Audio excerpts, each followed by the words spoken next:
दोनों लड़कों ने अंतिम राउंड जीतने के लिए पूर्ण संकल्प के साथ लड़ाई लड़ी। सभी मकसूमी पुरुषों के लिए युद्ध के लिए प्रशिक्षित करना और घोड़ों की सवारी करना सीखना अनिवार्य था। जैसे जैसे वह बड़े हुए, उन्होंने अलवलीद व्यापार अभियानों में भी भाग लिया।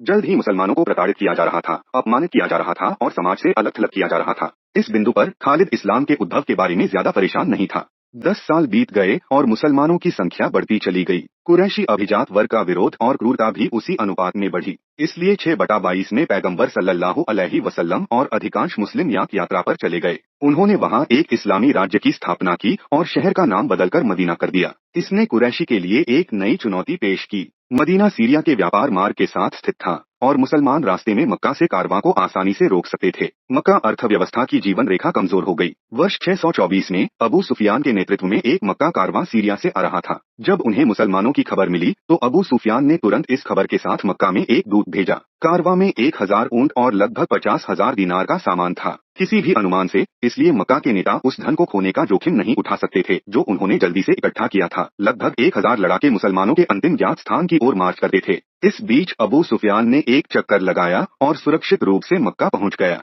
खालिद उस दौरान व्यापार अभियान पर थे, इसलिए वह मक्का के लड़ाकों के साथ नहीं जा सके। जब वह मक्का पहुंचा तो उसे खबर मिली कि मुसलमानों और कुरैश सेना का बाड़ा नामक स्थान पर युद्ध हुआ था, जहां मुसलमानों ने कुरैश बलों की पिटाई की थी। 70 कुरैशी मारे गए और 70 को बंदी बना लिया गया। खालिद के चचेरे भाई अबू जाहल की मौत हो गई थी। उनके अपने बड़े भाई, जिनका नाम वलीद भी था, को कैदी बना लिया गया था। इसके अलावा बनी मखज़ूम के लगभग 17 लोग मारे गए थे। उनमें से ज्यादातर हदीस के करीबी रिश्तेदार थे।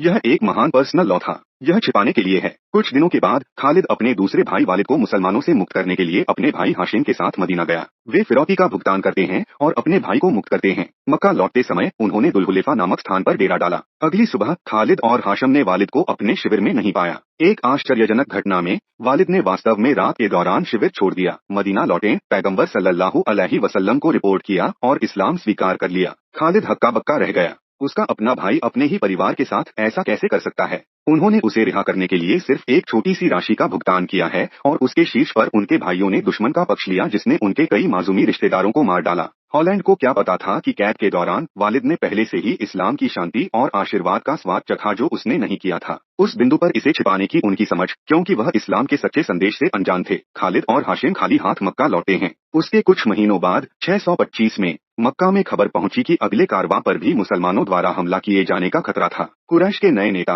अबू सुफियान ने अन्य मक्का अभिजात वर्ग के साथ मुस्लिम खतरे से हमेशा के लिए छुटकारा पाने का फैसला किया। योजना एक विशाल सेना बनाने और मदीना में मुसलमानों को नष्ट करने की थी। योजना के अनुसार मक्का ने मुसलमानों के खिलाफ लड़ने के लिए लगभग 3000 पुरुषों को इकट्ठा किया। उनमें से 700 भारी बख्तरबंद थे। उनके पास 3000 ऊंट और 200 घोड़े थे, जो उस समय तक अरब में इकट्ठे हुए सबसे बड़े सैन्य बलों में से एक थे। खालिद को उनके सबसे अच्छे दोस्त 100 घुड़सवारों की कमान दी गई थी और अबूजा के पुत्र लिक्रिमा के पास अन्य 100 घुड़सवार थे। जैसे ही सेना ने मदीना की ओर कूच किया, खालिद के दिमाग में एक ही ख्याल था कि वह बदला ले। अपने कबायलियों की मौत का बदला, अरब में कुरैशी प्रभुत्व की धमकी देने का बदला, बद्र के अपमान और लड़ाई का बदला। वह मुसलमानों पर कड़ा प्रहार करने और उन्हें अपमानजनक हार का स्वाद चखाने के लिए दृढ़ था। सेना ने मदीना की ओर कूच किया, मुसलमानों को पूरी तरह से नष्ट करना, और इसके साथ ही शुरू हुई लड़ाई। अगली बार हमसे जुड़े, क्योंकि हम बठेर की लड़ाई की मुख्य घटनाओं का पता लगाते हैं और यह कितना गर्म है जिसने मुसलमानों को हार के कगार पर ला दिया है।